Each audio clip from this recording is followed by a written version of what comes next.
Olá, tudo bem?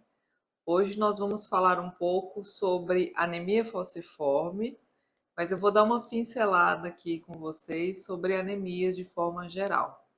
Então, a anemia é a deficiência da hemoglobina. A hemoglobina é uma célula do grupo sanguíneo que é responsável pelo carreamento do oxigênio no corpo. Então, quando você tem queda da hemoglobina, lógico que você vai ter entre um dos sintomas da anemia o cansaço, porque você diminui a oferta de oxigênio para o corpo aí de uma forma geral. Mas nós vamos falar especificamente hoje da anemia falciforme. Lembrando que a gente tem vários tipos de anemia. A mais comum é a ferropriva, que é a deficiência de ferro. Ela pode ser causada por um câncer gástrico ou alguma perda de sangue, em geral de origem gástrica, do estômago, ou de origem de cólon, que é do intestino. Tá? Então, se algum desses dois locais tiver com sangramentos ou em grande monta, em grande volume, ou em baixo volume, você vai gerar uma anemia ferropriva. A segunda causa é a anemia perniciosa, ou anemia megaloblástica, que é uma anemia com déficit de vitamina B12. Em geral, também é por uma doença autoimune. E a outra, terceira, é a anemia de doença crônica, a anemia normocítica normocrônica, quer dizer, tudo é normal, mas a pessoa tem uma anemia, então o volume da célula, apesar de tudo, é um volume normal, ela geralmente está associada à doença renal crônica, por exemplo, e tá, por isso que é doença crônica, né, anemia de doença crônica, são anemias que vêm gerando aí ao longo de vários anos ou meses, e geralmente associada a hipertensão, diabetes, que levam a lesão renal. A anemia falciforme já é uma anemia diferente. Ela é uma anemia de forma hereditária, ela não é adquirida, né? Então ela tem na formação da hemoglobina uma deficiência da hemoglobina S, e essa anemia ela gera falciforme em forma de foice. Então, a hemoglobina, eu vou mostrar aqui para vocês no cantinho, ela é uma forma de foice. Ela não é redonda como é normal, aqui é o normal. E aqui para vocês a anemia falciforme. Isso gera no paciente, desde o nascimento, algumas alterações.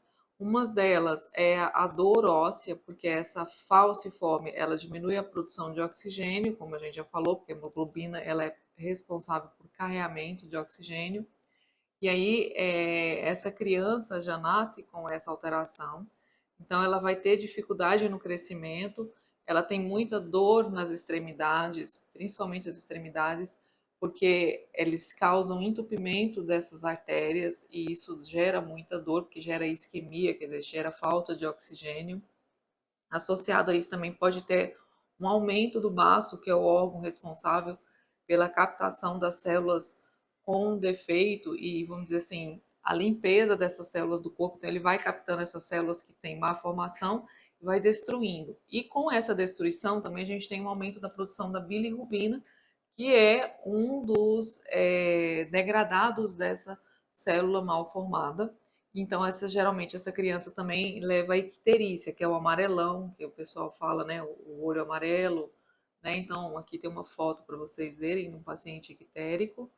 Então, tem vários sinais e sintomas aí. E o que, que a gente também percebe nessas crianças que nascem com essa doença genética? Que elas têm uma expectativa em torno aí dos seus 40 anos. Por isso entra na geriatria, né? Então, por que, que você está falando de anemia falciforme se é uma doença típica da infância, né? E você é geriatra? Porque às vezes a gente pega aí o fim da jornada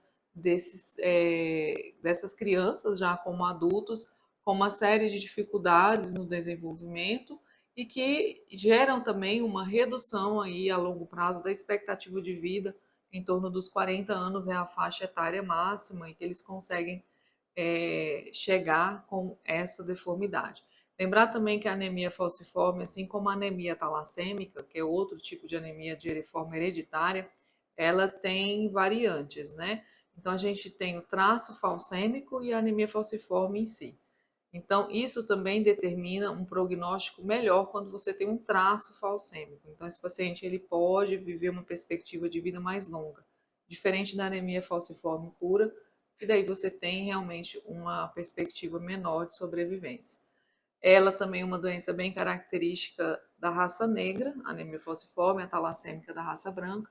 Então, cada uma com sua particularidade, mas o que importa é a expectativa de vida, né? Então, o que, que o geriatra vai poder fazer com esse paciente? Chegou para a gente com anemia falciforme nessa faixa etária, no alívio dos sintomas da dor, né? No controle aí, talvez, da icterícia que ele possa estar gerando já no final, já com um baço bem deficiente, já pelos longos anos de trabalho.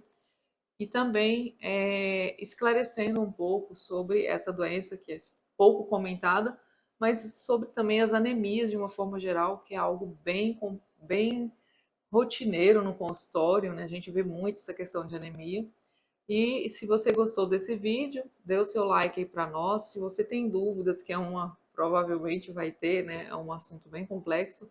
Você pode também deixar aí para nós a sua pergunta, a sua dúvida, que a gente vai estar respondendo. Até o próximo vídeo. Tchau!